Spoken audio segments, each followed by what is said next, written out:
Hi everyone and welcome back to my YouTube channel.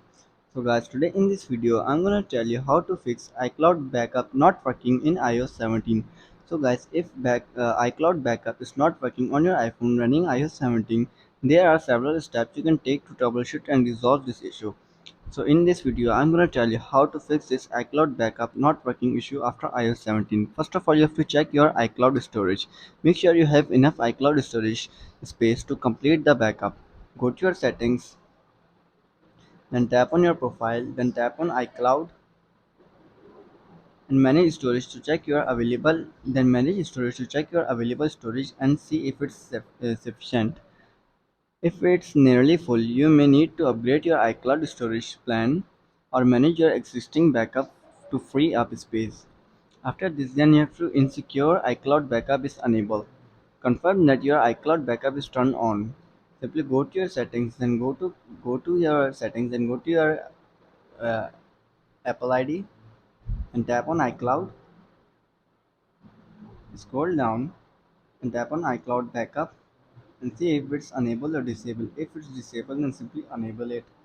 After enabling it and you're still facing the same issue, then you have to check your Wi-Fi connection. So guys, insecure your iPhone is connected to a stable Wi-Fi network. iCloud backups require a Wi-Fi connection and won't work over cellular data. After checking your Wi-Fi and you're still facing the same issue again and again, then you have to restart your iPhone. Sometimes restarting your iPhone can resolve temporary issues. For restarting your iPhone, simply have to tap on your settings and scroll down and then tap on general. Again scroll down and then tap on shutdown. Shut down your iPhone and then restart it after 15 to 20 seconds later. After restarting your iPhone and you're still facing the same issue, then you have to sign out and sign back into the iCloud.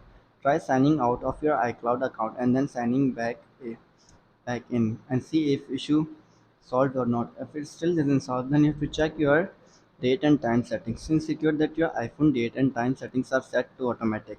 Incorrect date and time settings can affect iCloud services. Simply go to your settings and tap on date and time, and if it's set automatically is disabled, then simply enable it. After enabling it and you're still facing the same issue again and again, then you have to try last solution, reset network settings. Reset network settings can help if there are connectivity issues affecting iCloud backup. Simply you have to go to your settings, then tap on transfer or reset iPhone. So guys, keep in mind that this will remove all saved Wi-Fi networks and passwords, so be prepared to re-enter them. Tap on reset network settings, enter your passcode and fix your issue. So guys, if this video helps you, then make sure to like and subscribe my YouTube channel for upcoming videos, and thanks for watching.